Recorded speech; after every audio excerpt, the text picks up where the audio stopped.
Qualities ఉంటాయి. MLA అనే వరకు ఏమవుతుందంటే చంద్రబాబు నాయుడు ముఖ్యమంత్రి చేయాలి అనే కోరిక వల్ల, అందులో జగన్మోహన్ రెడ్డి టీడీపీ పైన చంద్రబాబు నాయుడు పైన వ్యవహరించిన తీరు వల్ల, చివరికి చంద్రబాబు నాయుడుని అరెస్ట్ చేయడం వల్ల టీడీపీ శ్రేణుల్లో ఆ అక్కసు ఏర్పడింది. 4 ఎమ్మెల్యేలు రాకపోయినా మంచిది, జగన్ ఓడించాలి, అందుకొరకైనా మన మిత్రపక్షాలు కలుపుకోవాలి అనే కసితో పనిచేశారు.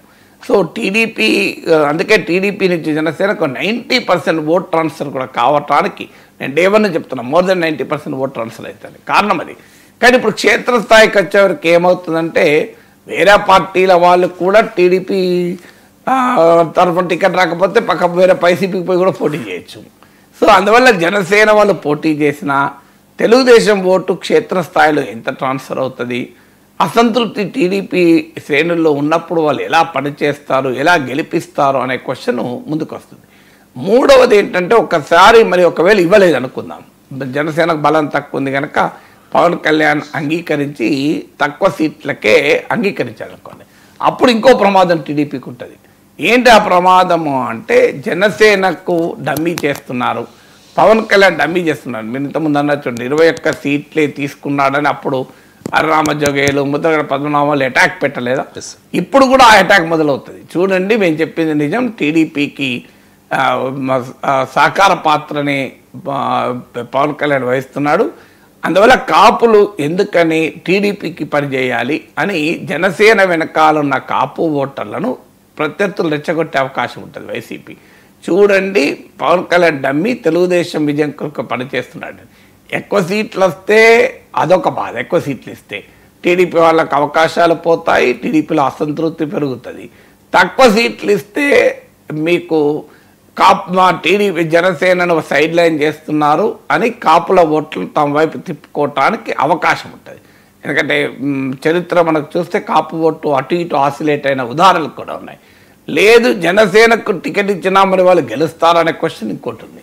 క్షేత్రస్థాయిలో జనసేన బీజేపీ కాదు, ఇంకో ఛాలెంజ్ కూడా ఉంది.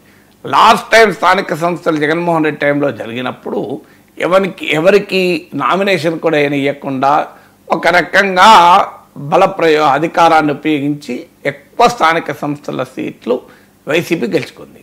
కానీ మనందరికీ తెలుసు కదా, ప్రభుత్వం రాష్ట్రంలో మారిన వెంటనే ఈ స్థానిక సంస్థలు మొత్తం జెండా మార్చేస్తారు. మీకు ఇక్కడ కూడా చూడు, బీఆర్ఎస్ తరఫున గెలిచిన అంతా ఇప్పుడు కాంగ్రెస్ వాళ్ళు అయిపోయారు. అక్కడ కూడా ఏం జరిగిందంటే వైసీపీ వాళ్ళందరూ టీడీపీ జెండా కడవ కప్పుకున్నారు.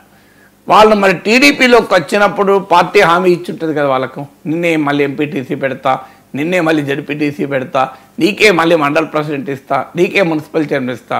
ఎందుకంటే వాళ్ళకి అనేక రకాల ప్రలోభాలతో కొన్నారు కదా. ఇప్పుడు తిరువూరు ఎమ్మెల్యే చెప్పింది అయితే రేషన్ మాఫియా డబ్బులు ఇస్తే ఆ డబ్బులతో మేము వైసీపీ కౌన్సిలర్లను కొన్నామని.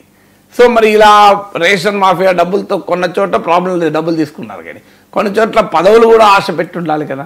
సో అప్పుడు మరి ఆ వైసీపీ నుంచి వచ్చిన వాళ్ళకి పదవులు ఇవ్వాలా, టీడీపీలో ముందు నుంచి ఉన్న వాళ్ళకు పదవులు ఇవ్వాలా, మిత్రధర్మంలో భాగంగా జనసేన బీజేపీకి పదవులు ఇవ్వాలా? అంటే టీడీపీ వాళ్ళ పని వడ్డించడం తప్ప మా పని లేదా అనే బాధ ఉంది.